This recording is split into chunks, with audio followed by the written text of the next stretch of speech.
Ecclésiaste 7. Peter yo nommé nan ouan bien, passe pour yo parler sous qualité bon odeur ou mette sous. Jour mouria, pi bon passe jour fête là. Peter ou ale nan yon kay côté qui gen la mort, passe pour aller nan kay côté y a fait fête. Parce que tout monde gen pour mourir. Nous mêmes qui vivons, nous pas dwe jamais oublier ça.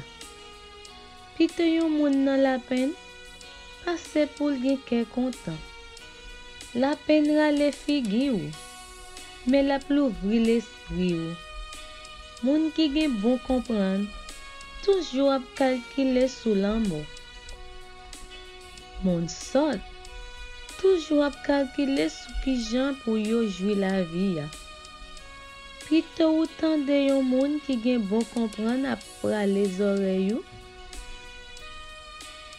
Passe pour tande yon moun sot ap fait louange pour ou. Le yon moun sot ap ri, c'est un kou mauvais charbon k'ap pété nan di fè. Ça pa voan e. Le yon moun qui gen bon comprendre ap sibi mauvais traitement, ça ka fait perdre tête li. L'argent sous côté fait perdre caractère. Le yon bagay ap fini, li pi bon passe le l'a commencé. Peter ou prend patience passe pour quitter l'orgueil à pousser ou. Pas fait qu'on est facile. Parce que c'est mon sot qui reme fâché. Pas jamais de pour qui ça tant longtemps depuis bon passer temps à vivre pour lier. Moun qui gen bon comprendre pas demander bagay comme ça. Ça bon pour moun gen bon comprendre. C'est un coup si yo te gen un pile bien. C'est un gros avantage pour tout le monde qui vit sous la terre. Bon comprendre, protéger ou, même gens l'argent qu'a fait. Mais, avantage yon moun gen les li connaissance, avec bon comprendre, ça l connaît a fait vivre. Gardez travail bon Dieu. Qui moun qui ka dresse sa bon Dieu crochi? Les bagay ap marché bien pour ou, fait que ou content. Les malais tombe sous ou, changer ni yon ni l'autre, c'est nan bon Dieu ça sorti. Comme ça, yon moun pap jam connaît sa kap vin après li. La vie sous la terre pas vaut rien, c'est vrai. Mais moi ouais toute qualité bagay. Mais ouais moun de bien à tout yo marché droite là, mouri yo. Moi ouais méchant yo même à vivre longtemps pour faire méchanceté. Pas chercher trop bon, ni gen trop l'esprit. Ça ou besoin touyer tête ou fait. Mais pas trop méchant, ni trop sot. Pour qui ça pour ta mourir avant les ou? Évitez faire excès ni dans yon sens ni dans yon l'autre. Si ou gen craintif pour bon Dieu, ou pas tomber dans faire excès.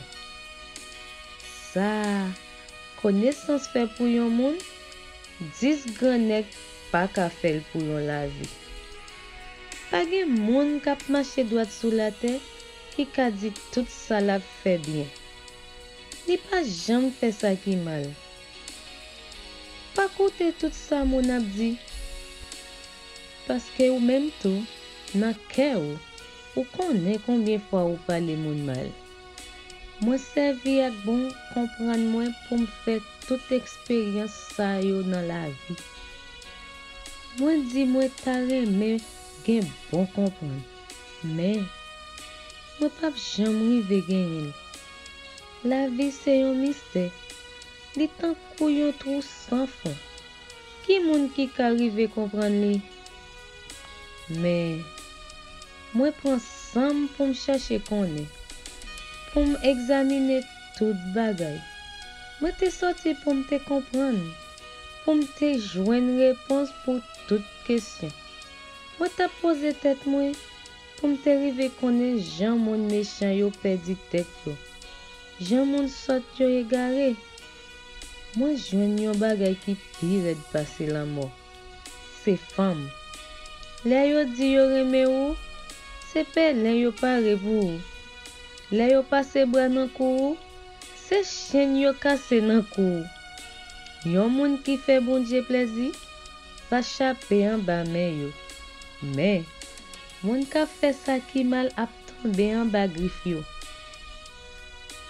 Oui, mais ça moi-même philosophe là, moi dit, en temps m'a chercher comprendre, les moi mette tout ça me connaît yon sous l'autre, bout pour bout, mais ça moi rive joindre. M'a chercher yon l'autre explication, mais moi pas joindre li. Sous 1000 garçons, moi contre, c'est yon seul moi joindre qui gen comprendre. Mais pour femme, moi pas joindre yon nan même. Mais ça c'est moi joindre, on te créer moun pour yo vivre sans problème. Li mette yon chemin tout droit devant yo. Mais c'est yo même qui cherche tracas bay tête yo.